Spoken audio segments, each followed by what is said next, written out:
ध्वज फहराने के बाद प्रधानमंत्री मोदी ने जो भाषण दिया वह इतिहास के पन्नों में स्वर्ण अक्षरों में लिखा जाएगा। उन्होंने शुरुआत की भावुक शब्दों से। आज पूरा भारत और पूरा विश्व भगवान श्री राम की भावना से ओतप्रोत है।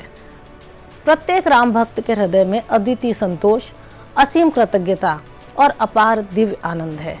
फिर उन्होंने कहा कुछ ऐसा जो दिल को छू गया।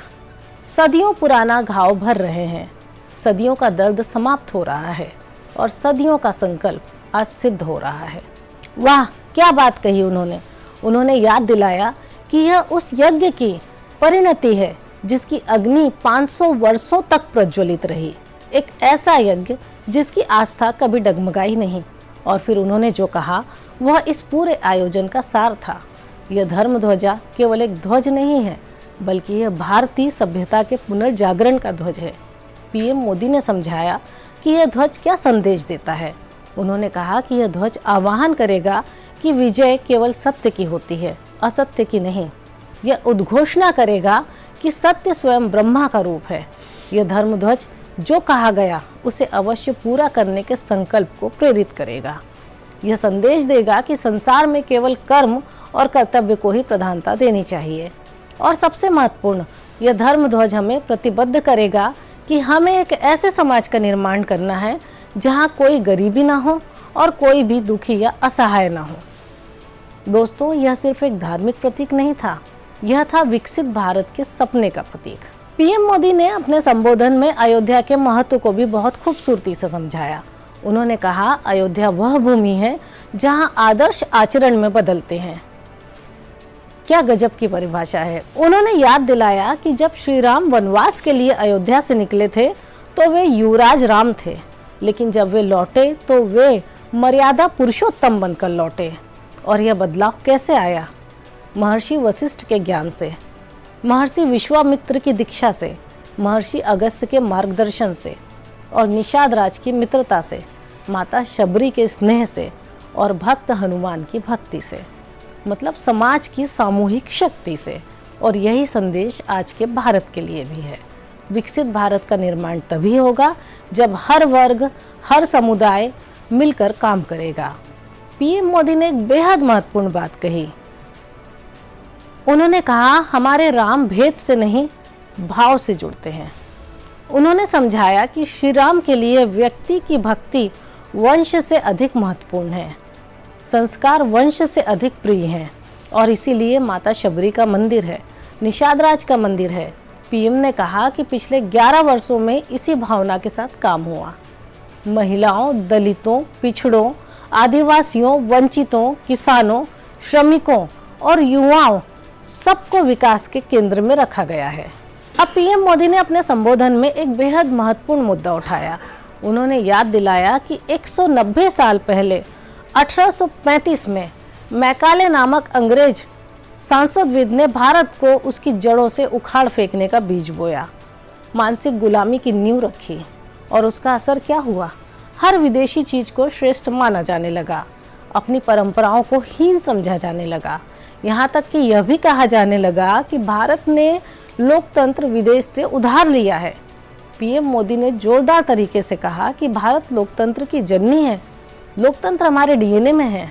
उन्होंने उत्तरा मेरूर का उदाहरण दिया, जहां 1000 साल पुराने शिलालेख में लोकतांत्रिक शासन का विवरण है। उन्होंने भगवान बसवत्रा के अनुभव मंडप का जिक्र किया, जहां सार्वजनिक बहस होती थी और सामूहिक निर्णय लिए जाते थे।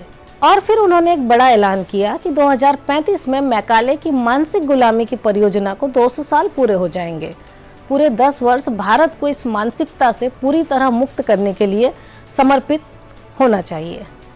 पीएम ने याद दिलाया कि कैसे गुलामी की मानसिकता हमारी व्यवस्था में घुस गई है। सदियों से भारतीय नौसेना के ध्वज पर ऐसे प्रतीक थे जिनका भारत से कोई संबंध नहीं था, लेकिन अब उसे बदल दिया गया है। छत्रपति शिवाजी महाराज की विरासत को स्थापित किया गया है। यह सिर्फ बदलाव नहीं है, बल्कि आत्मविश्वास की वापसी है। और यह बदलाव अयोध्या में भी दिख रहा है। पीएम ने कहा कि यही गुलामी की मानसिकता थी जिसने इतने वर्षों तक रामत्व के सार को नकार दिया। राम को काल्पनिक घोषित कर दिया गया, लेकिन अब वह दौर खत्म हो चुका है। पीएम मोदी ने समझाया कि विकसित भारत बनाने के लिए हमें राम के आदर्शों को अपनाना होगा। उन्होंने कहा कि राम सिर्फ एक व्यक्ति नहीं, राम एक मूल्य है, एक मर्यादा है, एक दिशा है। राम सत्य और वीरता के संगम हैं। राम धर्म के मार्ग पर चलने के साक्षात स्वरूप हैं। राम लोक सुख को सर्वोपरि रखने वाले हैं। राम धैर्य और क्षमा के सागर हैं। राम ज्ञान और बुद्धि के शिखर हैं। और फिर पीएम ने एक खूबसूरत उदाहरण दिया। उन्होंने याद दिलाया कि जब राम ने रावण पर विजय पाई तो उनके रथ के पहिए वीरता और धैर्य थे, ध्वज सत्य और सदाचार था, अश्व बल बुद्धि संयम परोपकार थे और लगाम क्षमा करुणा और समता थी। पीएम ने कहा कि विकसित भारत की यात्रा को भी ऐसे ही रथ की आवश्यकता है। उन्होंने कहा कि अयोध्या सिर्फ अतीत नहीं बल्कि भविष्य भी है। उन्होंने घोषणा की कि त्रेता युग में अयोध्या ने मानवता को आचार संहिता दी थी और 21वीं सदी में अयोध्या मानवता को विकास का नया मॉडल दे रही है। अयोध्या में भव्य हवाई अड्डा है, शानदार रेलवे स्टेशन है, वंदे भारत और अमृत भारत एक्सप्रेस चलती है, राम पथ, भक्ति पथ और जन्मभूमि पथ बने हैं और सबसे बड़ी बात, प्राण प्रतिष्ठा के बाद से अब तक 45 करोड़ श्रद्धालु दर्शन कर चुके हैं। इससे अयोध्या और आसपास के क्षेत्रों में लोगों की आय भी बढ़ी है, रोजगार के अवसर बढ़े हैं। पीएम ने कहा कि भविष्य में अयोध्या परंपरा और आधुनिकता का संगम होगा। यहाँ आध्यात्मिकता और कृत्रिम बुद्धिमत्ता का सामंजस्य होगा। पीएम ने कुछ आंकड़े भी साझा किए जो भारत की प्रगति को दिखाते हैं। उन्होंने कहा कि स्वतंत्रता के बाद 70 वर्षों में भारत दुनिया की 11वीं सबसे बड़ी अर्थव्यवस्था बना, लेकिन पिछले 11 वर्षों में भारत 5वीं सबसे बड़ी अर्थव्यवस्था बन गया है और जल्द ही भारत तीसरी सबसे बड़ी अर्थव्यवस्था बन जाएगा।